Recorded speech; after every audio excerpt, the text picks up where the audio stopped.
तर मागच्या व्हिडिओमध्ये आपण पाहिलं होतं की प्रोफेज फर्स्टमधले डायकॅनेसिस पर्यंत आपण आलो होतो, लास्ट फेज सब फेजपर्यंत.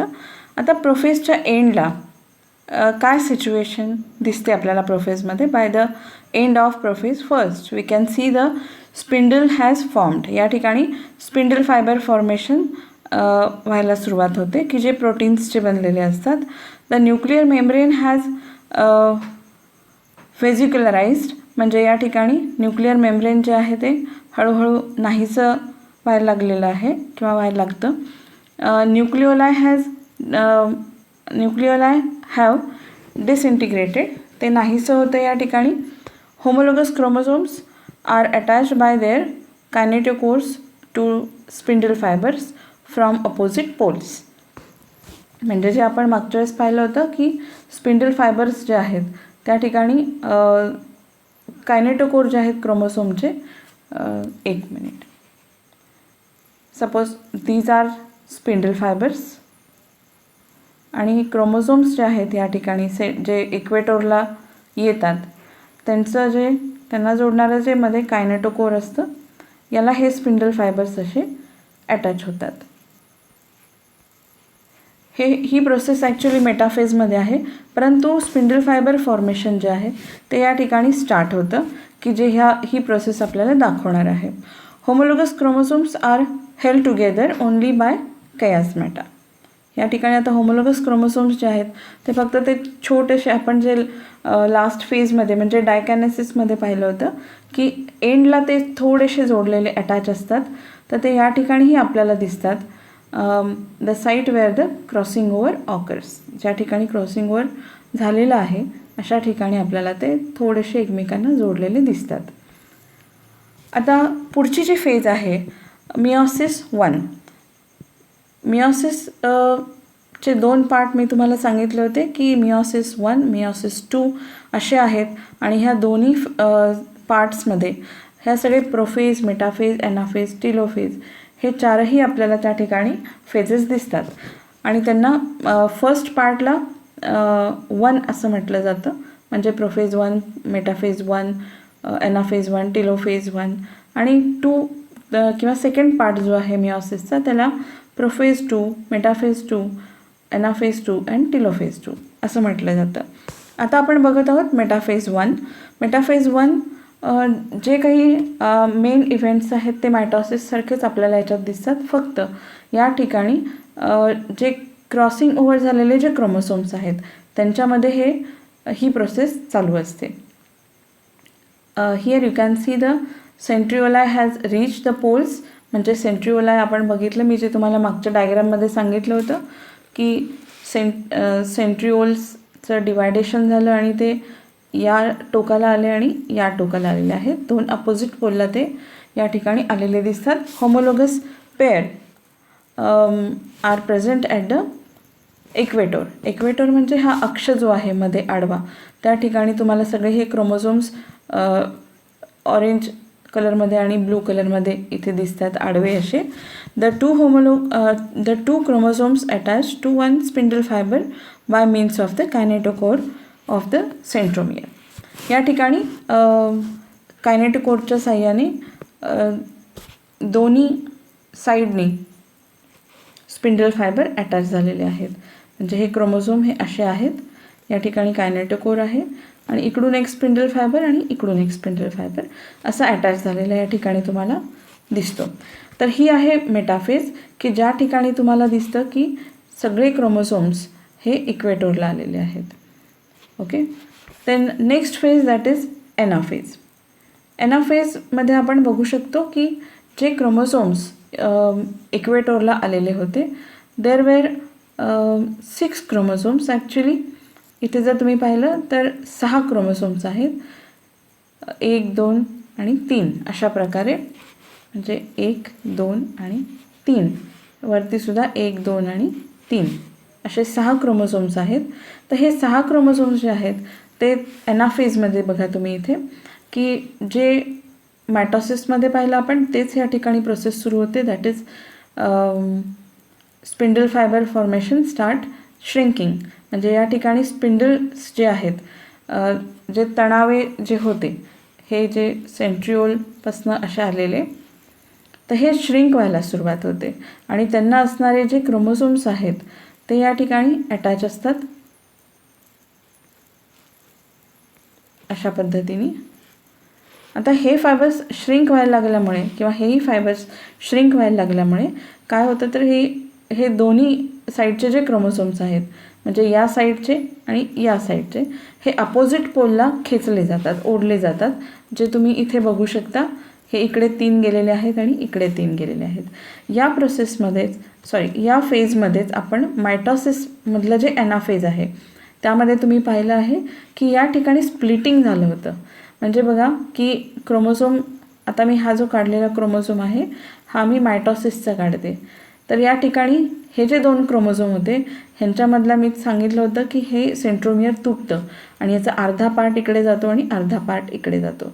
म्हणजे मायटॉसिसच्या ॲनाफेजमध्ये एका क्रोमोझोमचे 2 सिस्टर क्रोमॅटिड्स झालेले होते. परंतु या ठिकाणी आपल्याला असं पाहायला मिळत नाही. या ठिकाणी कायनेटोकोर जे आहे किंवा सेंट्रोमियर जे आहे त्याचं ते तुटत नाही, ते त्यांचं डिवायडेशन होत नाही. कारण जे स्पिंडल्स आहेत, हे जे स्पिंडल आहेत इथे, तर हे स्पिंडल फायबर्स फक्त हे जे स्पिंडल फायबर्स आहेत ते या ठिकाणी क्रोमोझोमला अटॅच असतात. म्हणजे हा जो क्रोमोझोम आहे ना याला अटॅच असतात इकडून, आणि इकडचे जे हे आहे क्रोमोझोम याला हे इकडून अटॅच असतात. हे अजिबात दोन्ही साईडने अटॅच नसतात. आणि त्याच्यामुळे ज्यावेळेस यांचं श्रिंकिंग सुरू होतं या स्पिंडल फायबर्सचं, त्यावेळेस अख्खा क्रोमोझोम एका साईडला ओढला जातो. इथेही हा अख्खा क्रोमोझोम या अपोजिट साईडला ओढला जातो. आणि म्हणून इथे आपल्याला स्प्लिटिंग न दिसता, आपल्याला समजा 6 क्रोमोझोम जर होते तर आपल्याला असं दिसतं की 3 क्रोमोझोम्स जे आहेत ते इकडे गेलेले आहेत आणि 3 इकडे गेलेले आहेत. दिस phase shows the reduction of the number of chromosomes. So homologous chromosomes separate and are moved towards opposite poles. 2 opposite पोलला जायला लागतात chromosomes. Each pole get 1 set of homologous chromosome. प्रत्येकाला एक सेट मिळतो क्रोमोझोमला, पोलला, वरती 3 आणि खाली 3. The initial maternal or paternal chromosome sets are mixed and distributed randomly. या ठिकाणी क्रॉसिंग ओव्हर जे मागच्या सब फेजमध्ये झालं त्याच्यामुळे आपल्याला दिसतं की ह्या ठिकाणी रिकॉम्बिनंट अशा प्रकारचे क्रोमोझोम्स. म्हणजे काय, तर एका क्रोमोझोमचा अर्धा भाग म्हणण्यापेक्षा थोडासा भाग दुसऱ्या क्रोमोझोमला जोडला गेलेला असतो, आणि तो नुसता जोडला गेलेला नसतो, तर त्याच्याबरोबर जीन्ससुद्धा त्यांनी कॅरी केलेले असतात. म्हणून काही जीन्स जे आहेत ते दुसऱ्या क्रोमोझोमला या ठिकाणी जोडले जाऊ शकतात. या ठिकाणी तुम्हाला मी डायग्रॅम काढून दाखवते. ज्यावेळेस क्रॉसिंग ओव्हर होतं अशा पद्धतीने, तर हा इथला जो पार्ट आहे, तर हा पार्ट म्हणजे नंतर हे कसे दिसतात रिजॉईनिंग नंतर, अशा पद्धतीने. आणि हा इकडचा जो आहे क्रोमोझोम शेजारचा, हा तुम्हाला असा दिसेल.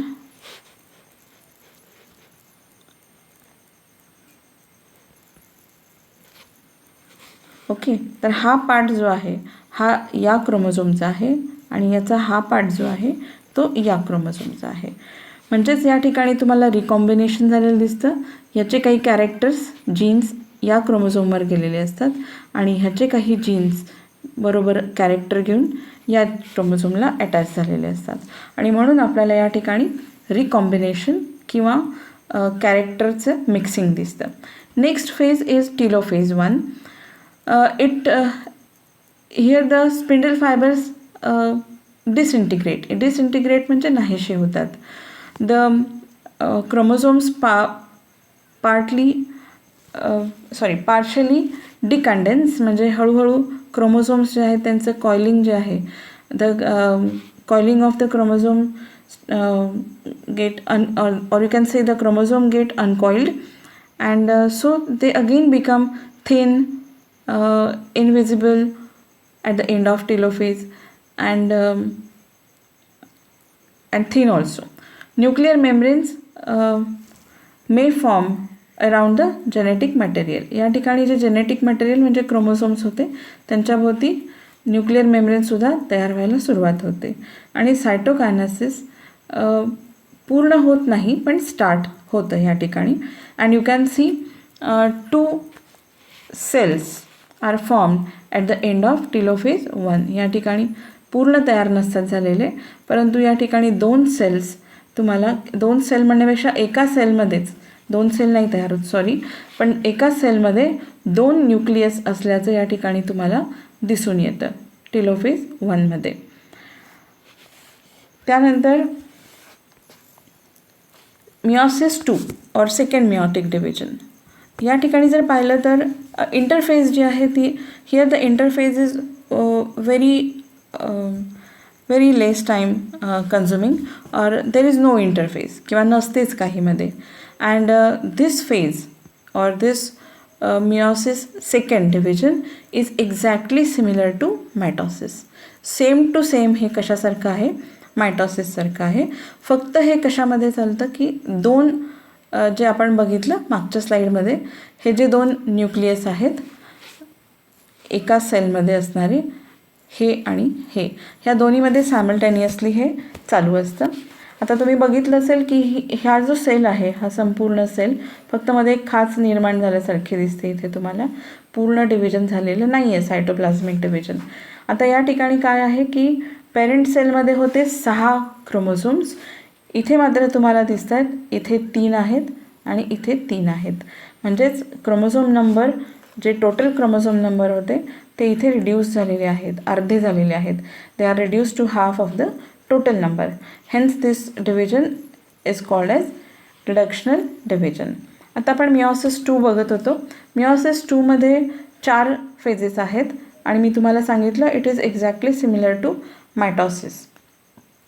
याच्यामध्ये कोणते 4 फेजेस आहेत तर prophase 2, metaphase 2, anaphase 2 and telophase 2. Prophase 2 अर्थात ही प्रोफेज 2 मायटॉसिससारखीच आहे, सेम टू सेम. फक्त एक ह्यामध्ये वेगळेपणा असा आहे की ह्याच्यामध्ये असणारे हे जे क्रोमोझोम्स आहेत दे आर रिकॉम्बिनंट्स. हे जे क्रोमोझोम्स आहेत ते कुठले आहेत बरं, रिकॉम्बिनंट आहेत. म्हणजे त्यांच्यामध्ये नव्याने कॉम्बिनेशन झालेलं आहे आणि हे मॅटर्नल आणि पॅटर्नल साईडचे कॉम्बिनेशन आपल्याला या ठिकाणी ह्या क्रोमोझोममध्ये पाहायला मिळतात. So and this prophase first starts simultaneously in both the nucleus. या ठिकाणी 2 न्यूक्लियस दाखवलेत हे पिवळ्या रंगात, दोन्हीमध्ये हे प्रोफेज 2 सुरू होते. Here the cell have 1 set of sister chromatids. Nuclear membrane breaks down. Nuclear membrane थोडक्यात आपण म्हणत की ते डिसअपियर व्हायला लागतं. Nucleus also starts disappearing. each of the daughter cells forms and a double stranded chromosomes move towards equator. या ठिकाणी daughter cells जे आहेत त्यांच्यामध्ये, डॉटर सेल म्हणण्यापेक्षा डॉटर न्यूक्लिया जे आहेत तर त्यांच्यामध्ये या ठिकाणी क्रोमोझोम्स जे आहेत ते हळूहळू प्रोफेजच्या एंडला इक्वेटरला यायला सुरुवात होते. मेटाफेजमध्ये दिसेल आपल्याला की ते टोटली इक्वेटरला आलेले आहेत chromosomes. So here you can C in both the nucleus, या न्यूक्लियसमध्ये आणि ह्या न्यूक्लियसमध्ये दोन्हीमध्ये सेल या ठिकाणी काढलेलाच नाही आहे, हा सेल असा आहे असं म्हणूयात आपण. तर ह्यामध्ये तुम्हाला दिसते की जे क्रोमोसोम्स आहेत तर ते इक्वेटरला आलेले आहेत, परंतु जे आपण आत्तापर्यंत आडवे दाखवत होतो ते इथे उभे आहेत, म्हणजे या अक्षावरती आलेले आहेत.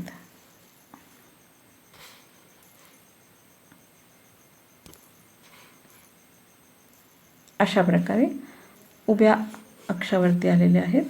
तर हा एक क्रोमोझोम आहे, हा एक क्रोमोझोम आहे आणि हा एक आणि हा एक, असे दोन्ही डॉटर सेलमध्ये, हा पहिला डॉटर न्यूक्लियस आणि हे दुसरं डॉटर न्यूक्लियस, ह्या दोन्हीमध्ये हे इक्वेटरला आलेले दिसतात. Sister chromatids line up at the middle of the सेलच्या मध्यभागी आलेले दिसतात. दोन्ही बाजूला आणखीन काय दिसतात आपल्याला, इथे पुन्हा सेंट्रिओल्स डिवाइड होऊन दोन्ही बाजूला आलेले आहेत. आणि आणखीन दिसते या ठिकाणी ते म्हणजे spindle fibre formation. Spindle fibre formation म्हणजे काय दिसतं या ठिकाणी, तर सेंट्रिओल जे आहे या ठिकाणी क्रोमोझोमचं कायनेटोकोर आणि हे सेंट्रिओल यांना जोडणारे इथे हे धागे निर्माण झालेले, these are the spindle fiber. So in metaphase what happened, the chromosomes comes to the equator, spindle fiber formation takes place and the chromosomes are attached, or the kinetochore of the chromosomes are attached to the spindle fibers. Then next phase, that is anaphase 2. anaphase 2 मध्ये आपल्याला दिसतंय की centromeres of the sister chromatids finally separated. या ठिकाणी काय झालं बघा की जे ॲनाफेजमध्ये होतं, जे आपण मायटोसिसमध्ये पाहिलं, जे आपण मिओसिस फर्स्ट डिव्हिजनमध्ये पाहिलं, तेच या ठिकाणी झालेलं आहे. काय झालं तर इथे मिओसिस फर्स्ट डिव्हिजनमध्ये आपल्याला हे दिसलं नव्हतं. त्या ठिकाणी अख्खे क्रोमोझोम्स दोन बाजूला खेचले गेले होते. परंतु जे मायटोसिसमध्ये होतं, मी तुम्हाला सांगितलं की हा जो पार्ट आहे मिओसिसचा, हा पूर्णपणे मायटोसिससारखा आहे. तर इथे काय झालं आहे की स्प्लिटिंग ऑफ द सेंट्रोमियर, या ठिकाणी सेंट्रोमियर जे आहे त्याचे दोन भाग झालेले आहेत आणि त्याच्यामुळे क्रोमोझोमचे पण दोन भाग झाले उभ्याने, आणि हा अर्धा भाग म्हणजे एक सिस्टर क्रोमॅटिड इकडे गेला आणि हा दुसरा सिस्टर क्रोमॅटिड हा इकडे खेचला गेला आहे. Same here it happens. The two sister chromatids get separated from each other and they get dragged towards, drag म्हणजे फरफटत नेणे किंवा ओढत नेणे, drag towards the opposite pole. या ठिकाणी opposite pole हे आहेत. They get dragged towards the opposite pole due to shrinking of the spindle fibers. The sister chromatids of each pair move towards opposite pole. Now it's individual chromosomes. आता हे individual chromosome म्हणून appear होतात. त्यानंतर telophase 2, this is the last phase of total meiosis. संपूर्ण मिओसिसची ही शेवटची phase आहे. याच्यानंतर म्हणजे न्यूक्लियसमध्ये होणारी शेवटची फेज आहे. ह्याच्यामध्ये आपल्याला काय दिसतंय तर एका आपण जे पाहिलं स्टार्टिंगला मिओसिस 2 दोन न्यूक्लियसमध्ये स्टार्ट झालं होतं. इथे एक न्यूक्लियस होता आणि इथे एक न्यूक्लियस होता. त्या दोन न्यूक्लियसचे प्रत्येकी आता दोन दोन भाग झालेले आहेत. म्हणजे इकडे जो एक होता इथे हे आता दोन न्यूक्लियस तयार व्हायला लागलेत. इथे पण एक होता, त्याचे पण आता हे दोन न्यूक्लियस तयार झालेले आहेत. So you can see here the daughter nuclei are formed at the end of the telophase 2. Here the cell starts to split into 2. Cell आता या ठिकाणी पुन्हा या ठिकाणी cytoplasmic division nuclear division complete होऊन सायटोप्लाझमिक डिव्हिजन पण या ठिकाणी स्टार्ट होतं आणि हे अशा प्रकारे सेल आपण पुढच्या डायग्राममध्ये बघणार आहोत ते तयार होतात. Each cell has one set of chromosome and so it is called as haploid. तुम्हाला माहिती आहे की when there are two sets of chromosome the cell is called as diploid cell and when it is having single set of chromosome then it is called as haploid cell. आता ही सुरुवात जी झाली होती मिओसिसची, ती सुरुवात झाली होती डिप्लॉइड सेलमध्ये.